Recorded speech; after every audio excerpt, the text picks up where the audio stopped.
Okay, good morning, everybody. All right, I'm gonna just let that go.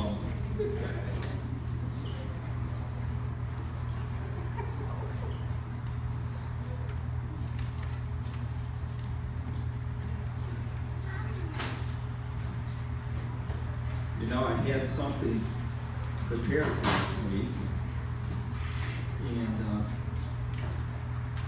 I was going to share it with you, and it just felt like that this week the Spirit has told me to share something else with you. I was very moved in the service last week. Very moved. I've been in that situation, and that hurts. And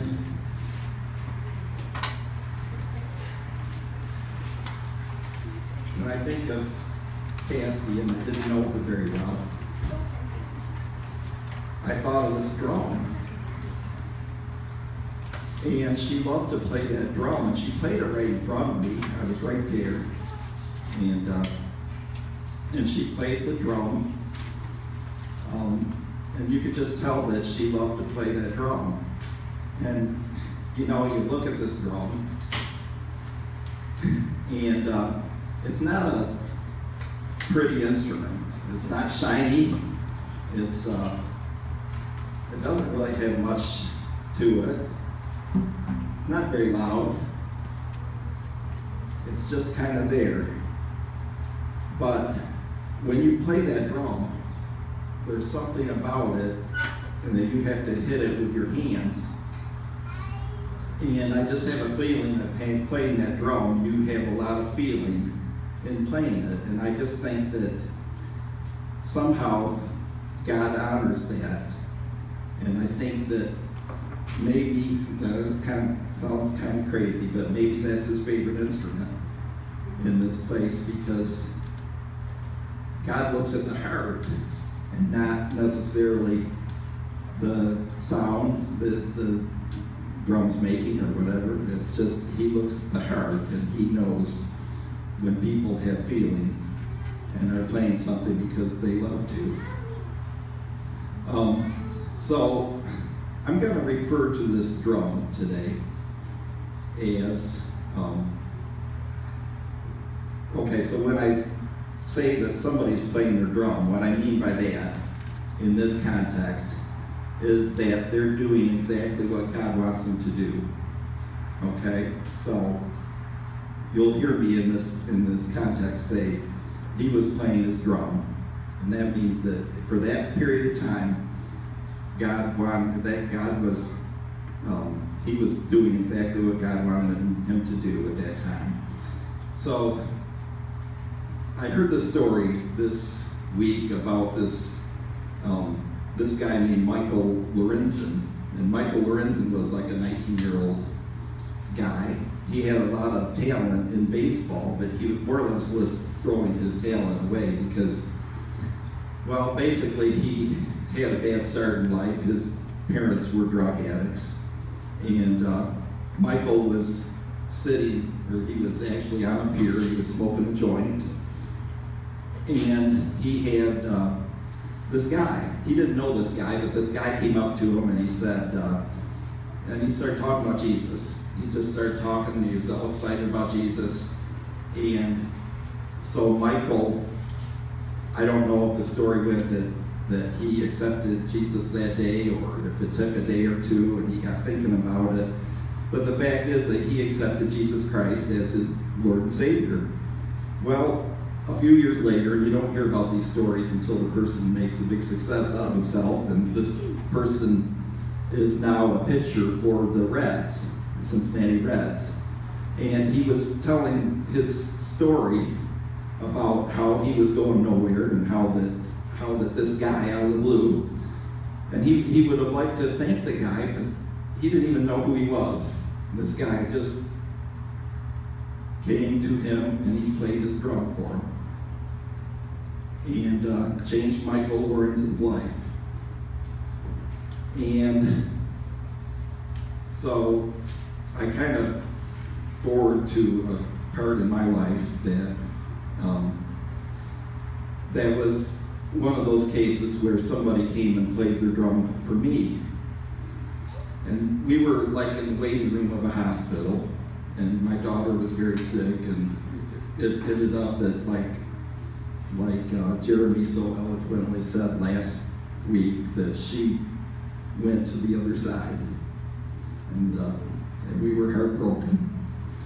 And this guy, who was the pastor of this church, and it was a church that my mom went to, and she only went there a couple times, so it wasn't, and we went to this other big church, but it was this pastor that was there that whole day with us, and it was, before the outcome was in the balance or whatever, and he was just counseling with us, and it was just so loving, and he didn't know us, and he was there playing his drum for us and making a difference in our lives.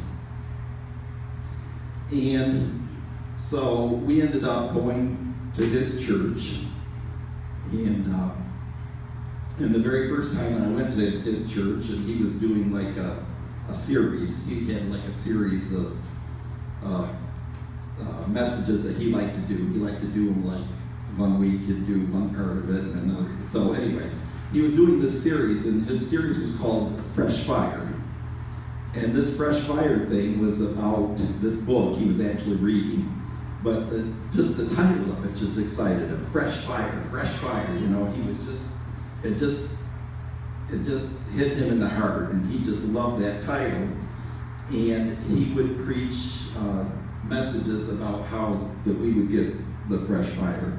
Well, anyway, I went home, and I just, I was like taking notes, and I just felt like the Lord wanted me to write a poem. And,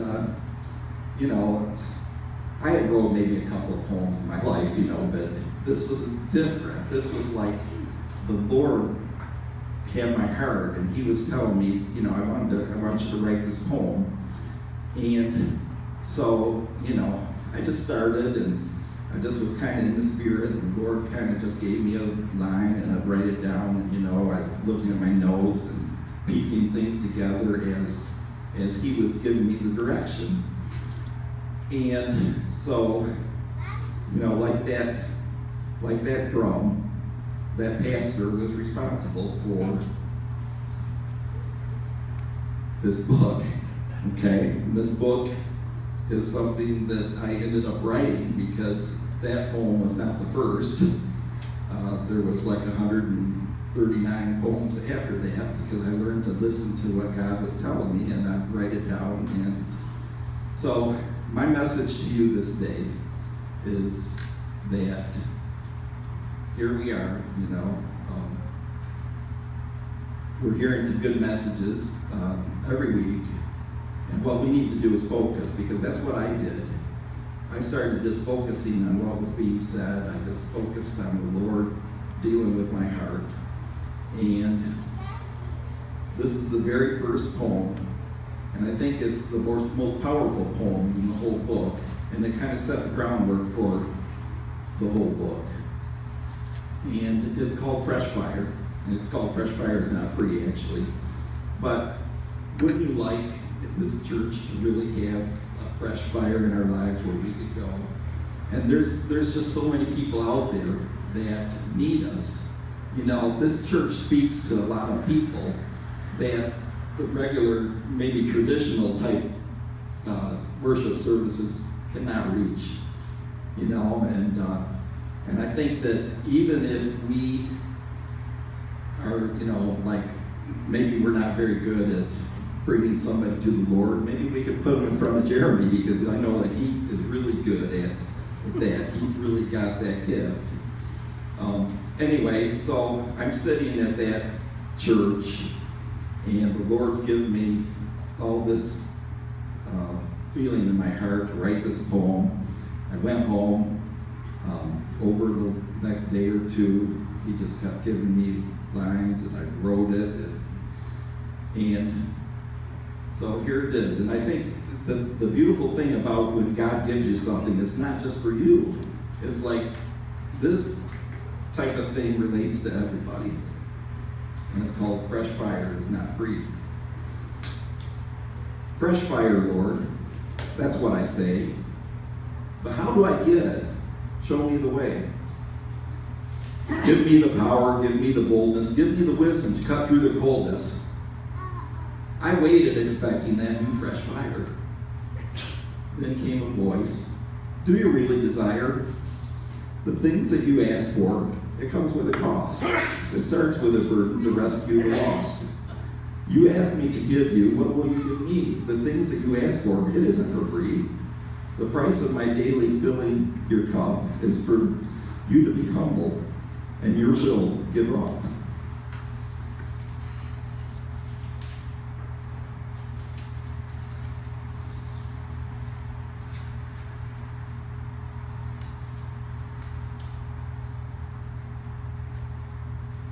Give praise to your God.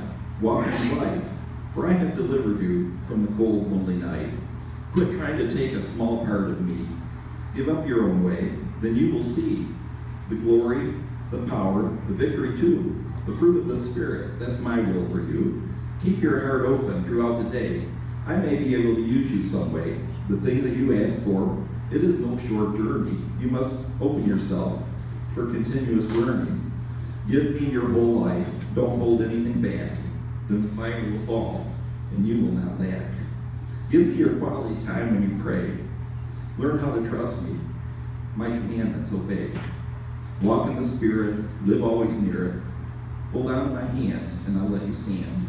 The Spirit-filled life is my desire for you, so walk with me daily, and I'll make all things new. Stay in the vine all the time, and I can entrust you with all that is mine. Can I make that commitment? How can I dare? Then out of my heart came this beautiful prayer. Lord, thank you for showing me your wisdom so true, and let me still ask for a fresh fire anew. Let me give you my whole life and more, then I will see victory, the heavens will pour. Blessings and love down on me today, if only I'll learn to trust and obey. Fresh fire, Lord, that's what I say. I give you my all. Come and fill me today.